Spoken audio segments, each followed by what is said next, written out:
तथागत गौतम बुद्ध ने अपने जीवन का एक विलक्षण अनुभव साझा करते हुए चारों कुमार युवकों को बताया कि जब सत्य की खोज में 10 साल बिताने के बाद भी मैं अपने मन को समझ नहीं पाया तो बहुत निराश हो गया था। मैंने उपवास करने का संकल्प ले रखा था और मैं भूखा प्यासा यूं ही संसार में बिना किसी मकसद के भटक रहा था। तथागत गौतम बुद्ध ने बताया कि मैंने मौन रह के भी देखा, मैंने व्रत करके भी देखा, लेकिन मौन रहते रहते और उपवास करते करते जब कोई परिणाम हाथ नहीं लगा तो अंदर से बहुत निराशा हो रही थी।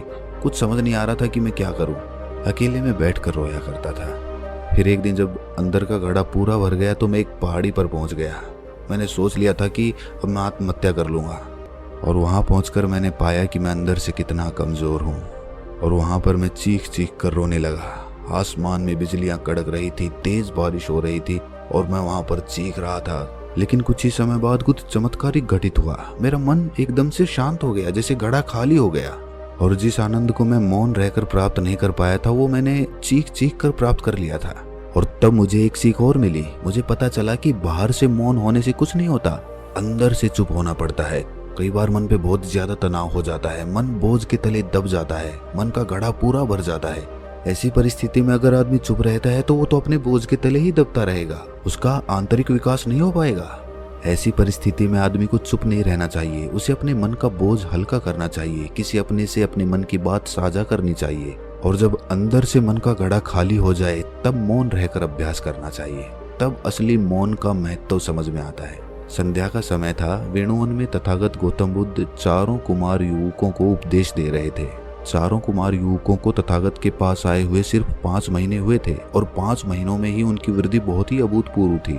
यहाँ पर उनकी अलग अलग कार्यशालाएं होती थी, जैसे कि तलवारबाजी या फिर धनुर्विद्या, और उसके बाद तथागत के उपदेश हुआ करते थे ताकि उन्हें सद्धर्म का मार्ग भी पता चल सके। एक कुमार युवक ने तथागत से एक सवाल किया। उन्होंने पूछा कि हे तथागत, आपने हमें ये तो बता दिया कि अपने मन का घड़ा अगर भर जाए तो उसे खाली कर लेना चाहिए और उसके लिए उस दर्द को चुप रहकर सहना नहीं है बल्कि किसी से बात करके अपने मन का बोझ हल्का कर लेना है। लेकिन आपने ये नहीं बताया कि किन परिस्थितियों में हमेशा चुप रहना चाहिए, किन जगहों पर आदमी को चुप रहने से ही फायदा होता है। तथागत ने सभी से एक संकल्प लेते हुए कहा कि तुम्हें 2 दिनों तक मौन रहना है। जब तुम 2 दिनों तक चुप रहोगे तब तुम वो समझ पाओगे जो मैं तुम्हें बताना चाहता हूँ। तब मैं तुम्हें 7 ऐसी जगहें बताऊंगा जहाँ तुम्हें हमेशा चुप रहना है और तभी तुम उन बातों को समझ पाओगे। लेकिन याद रखना, चुप रहने का संकल्प सिर्फ तुम्हें पता है, किसी को मत बताना कि तुमने चुप रहने का संकल्प ले रखा है। 2 दिनों तक चुप रहने का संकल्प लेकर वो वापस अपने आश्रम में लौट आते हैं। लेकिन अगली सुबह आश्रम में आयुर्वेदिक खान पान पर विद्यार्थियों में तर्क वितर्क होने वाला था, जिसमें चारों कुमार युवकों ने भी हिस्सा ले रखा था। तर्क वितर्क शुरू हो चुका था, लेकिन कुमार युवकों ने तो चुप रहने का संकल्प ले रखा था। तथागत की वो चेतावनी उन्हें अच्छी तरह से याद थी कि 2 दिनों तक पूर्णतः मौन रहना है, चुप रहना है। आश्रम के विद्यार्थियों के साथ वहां पर आचार्यगण भी मौजूद थे। सभी ने सोचा कि चारों कुमार युवकों के पास कोई तर्क नहीं है, वो बिल्कुल तर्कहीन और बुद्धिहीन है। आश्रम में चर्चा चल रही थी कि ऐसे कुमार युवक भला राज्य को कैसे संभाल पाएंगे। कुमार युवकों के सहपाठी उनके मुंह पर ही उनका मजाक बनाने लगे। एक विद्यार्थी ने तो बड़ी अकड़ के साथ उन चारों का रास्ता रोक लिया और रास्ता रोक कर कहा कि ये मत समझ लेना कि तुम हमसे किसी चीज में बेहतर हो, तुम राजा के बेटे हो, बस यही है तुम्हारे पास उपलब्धि। ये भी कोई उपलब्धि हुई। जब इस तरह की आलोचना उन्हें सहनी पड़ती तो उनके मन में टीस उठने लगती। उन्हें समझ नहीं आता था कि उन्होंने चुप रहने का संकल्प क्यों ले लिया। अब धीरे धीरे क्या हुआ कि अपने प्रति हो रहे मजाकों का, आलोचनाओं का जब उन्होंने कोई जवाब नहीं दिया तो इससे सब लोग उन्हें कायर भी समझने लगे। अब वो करें तो करें क्या, किसी को बता भी नहीं सकते कि उन्होंने चुप रहने का संकल्प ले रखा है। उनके पास देखने और सुनने के अलावा दूसरा कोई विकल्प ही नहीं था। रात का भोजन करने के बाद बिस्तर में लेटे हुए चारों कुमार युवक आज दिन के बारे में सोच रहे थे। अगली सुबह तलवारबाजी और धनुर्विद्या की प्रतियोगिता होने वाली थी। तेज चलती हुई हवा के बीच रस्सियों से लटक रही मटकियों को निशाना बनाना था। जब पहले कुमार युवक ने मटकी का निशाना साधना शुरू किया तो उसके मन में यही विचार चल रहे थे कि हवा की गति कब बदल रही है। अगर वो हवा की गति के साथ अपने तीर की गति का संतुलन बना लेता है तो वो ये प्रतियोगिता जीत सकता है। ये विचार उसके मन में धनुर्विद्या का अभ्यास करते हुए पहले कभी नहीं आया था। ये विचार बिल्कुल नवीन था। अपने लक्ष्य का सही भेदन करके उसने वो प्रतियोगिता जीत ली। विद्यार्थी और आचार्य गणों के बीच फिर से चर्चा होने लगी कि चाहे तर्क शक्ति ना हो, लेकिन कुमार युवक धनुर्विद्या में बहुत अच्छे हैं। निशाना बहुत सधा हुआ है। आज की रात उन्हें बड़ी चैन की नींद आई और सुबह होते ही वो तथागत गौतम बुद्ध के पास पहुंच गए। वो 2 दिनों के अपने चुप रहने के अनुभवों को साझा करने के लिए उतावले हो रहे थे। सबसे पहले वाले कुमार युवक से तथागत ने पूछा कि भंते, तुम्हारा अनुभव कैसा रहा? उसने कहा कि हे तथागत, मैं तर्क शक्ति में निपुण था। मैं धनुर्विद्या या फिर तलवारबाजी ज्यादा नहीं जानता, लेकिन चुप रहने के कारण मैं अपने तर्क ही पेश नहीं कर पाया, इसीलिए मुझे आलोचना सहनी पड़ी और मेरा ये अनुभव कोई खास अच्छा नहीं रहा। तथागत ने उसे समझाया कि अनुभव अच्छे या बुरे नहीं होते, अनुभव सिखाने के लिए होते हैं। तुमने अपने अनुभव से क्या सीखा? जब वो इसका जवाब नहीं दे पाया तो तथागत ने उसका उत्तर दिया। तथागत ने बताया कि जहाँ पर हमारी योग्यता का सवाल हो, जहाँ पर हमारी योग्यता परखी जा रही हो, वहाँ पर चुप रहना आपकी आलोचना का कारण बनता है। कोई सेठ अगर सामान बेचने का व्यापार करता है तो उसे अपने सामान के बारे में बताना ही पड़ेगा। ऐसी जगह पर अगर वो चुप रहेगा तो उसे नुकसान झेलना पड़ेगा। इसी प्रकार अगर वो अपने सामान को भूलकर किसी दूसरी चीज के बारे में चर्चा करने लगे तो वो भी उसकी आलोचना का कारण होता है। बंते, तुमने साफ कहा कि तुम्हें धनुर्विद्या या फिर तलवारबाजी नहीं आती है। अब तुम अगर जबरदस्ती धनुर्विद्या के बारे में डींगे हाँकने लगो तो वो भी तुम्हारी आलोचना का कारण बन जाएगा। कुछ लोग हर विषय पर बोलते रहते हैं, चाहे उन्हें पता हो या ना पता हो, लेकिन उनकी अपनी एक राय होती है, उनका अपना एक मत होता है। ऐसे लोगों को कोई समाज में गंभीरता से नहीं लेता। इसीलिए उसी विषय पर बोलो जिस पर तुम्हें ज्ञान हो, जिसके बारे में तुम्हें अनुभव भी हो। सिर्फ ज्ञान नहीं, ज्ञान और अनुभव जब दोनों मिलते हैं तभी ज्ञान परिपूर्ण होता है। इससे एक बात अच्छी ये हुई कि कुमार युवक को संबोधित करते हुए तथागत ने कहा कि एक बात तो अच्छी हुई है, हमें ये पता चल गया कि तुम तर्क शक्ति में अच्छे हो, वही तुम्हारा हुनर है। पहले तुमने कभी अपने इस हुनर पर ध्यान नहीं दिया, लेकिन चुप रहने से तुम्हें अपने अंदर के हुनर पता चलते जाते हैं। जो लोग लक्ष्यहीन होकर जीवन भर भटकते रहते हैं, ऐसे लोगों को कुछ समय के लिए चुप रहकर देखना चाहिए।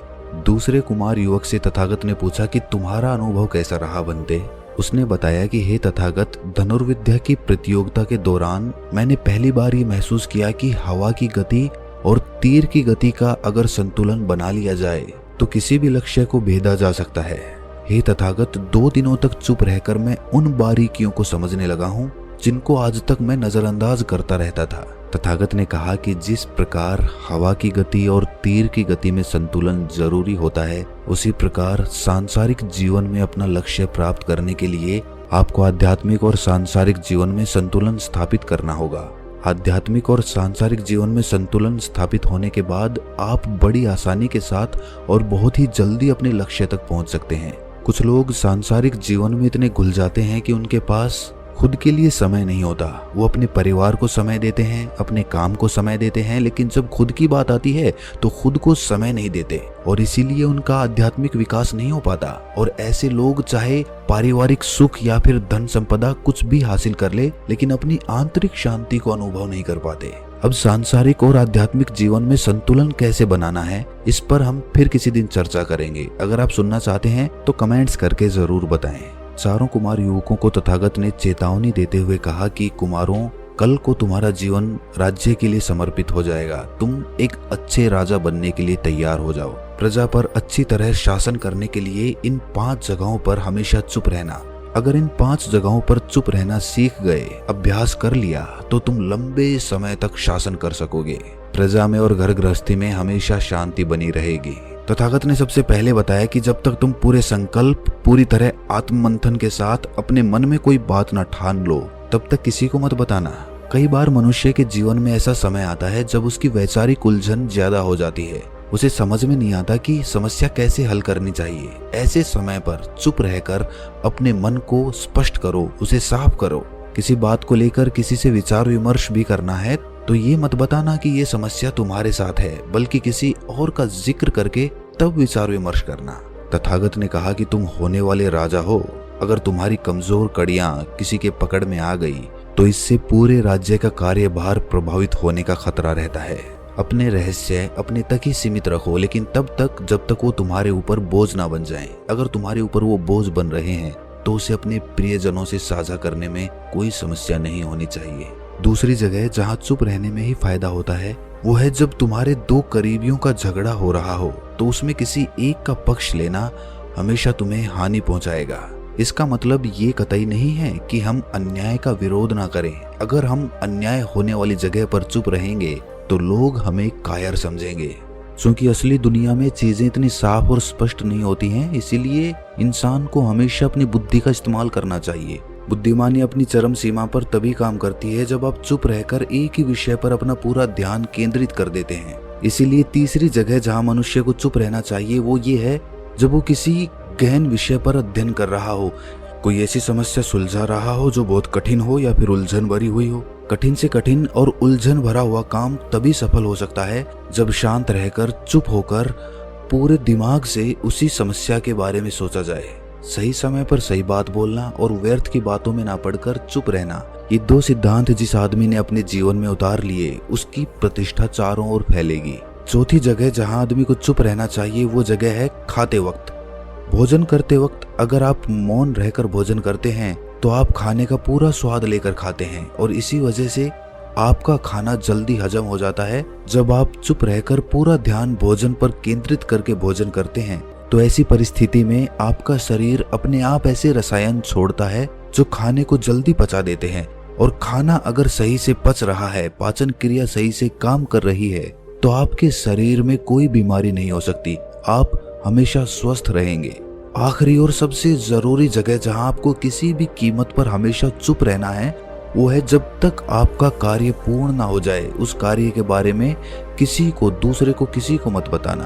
अपना उपदेश खत्म करके तथागत ने कहा कि अब तुम्हें चुप रहने के सारे फायदे पता चल चुके हैं, साथ ही तुम्हें ये भी पता चल चुका है कि किन जगहों पर चुप रहना है और किन जगहों पर बोलना जरूरी होता है। इन बातों का पालन करके तुम एक अच्छा जीवन जी सकते हो।